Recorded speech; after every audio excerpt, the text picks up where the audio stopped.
The United States Central Command has confirmed that the A-10 Thunderbolt II aircraft are actively participating in the ongoing Operation Epic Fury.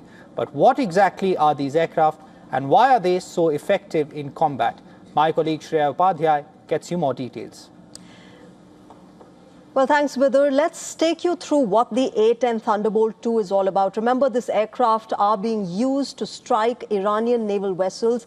And based on released images by CENTCOM, remember, two A-10s in the operation were nicknamed as King De and Toad, which, guess what, are both references to the iconic video game console of Nintendo. These are characters from Nintendo.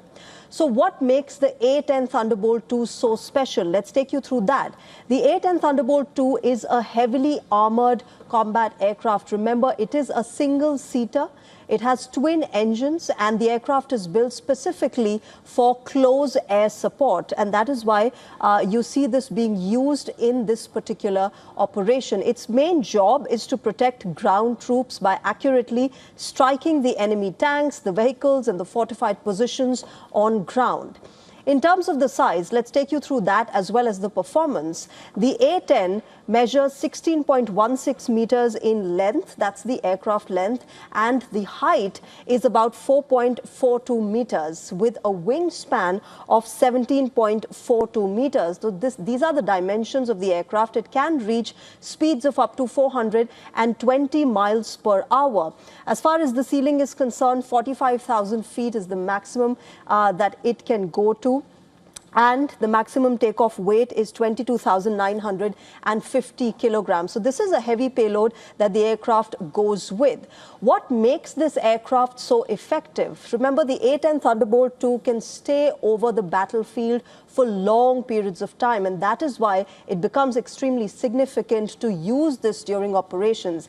It is ready to respond at any time. So it has a short takeoff and landing form through the airstrips, and rough airstrips is something that it can operate smoothly on. Minimally prepared airstrips is also something that the aircraft can operate upon, allowing it to fly close to the frontline areas.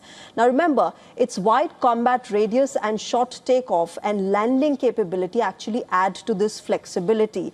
It's also the all-weather aircraft that can be used. It remains effective even in tough conditions, like any kind of weather. It is durable. It survives hits of up to 23 rounds. So clearly, as far as poor visibility is concerned, night usage is concerned, using the night goggles, all of this is something that the aircraft can survive through.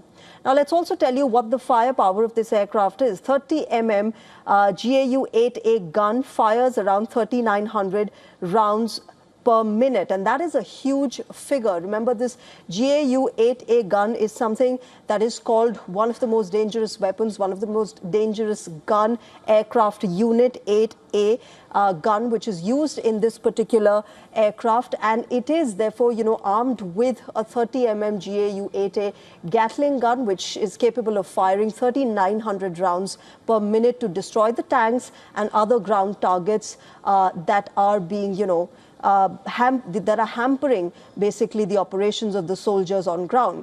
But has the A-10 proven itself in combat before? Absolutely, yes, it has proven itself.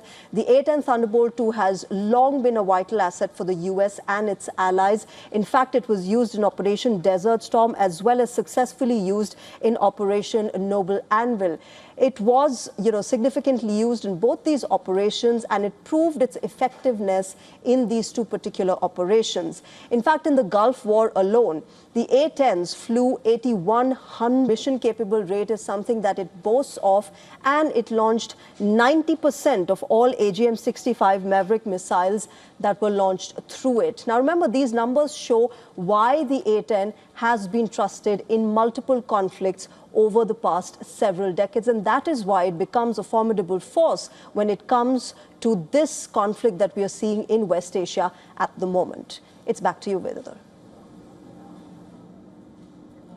Well, thank you for those valuable insights, Shreya, on the A-10 Thunderbolt II. Moving on now.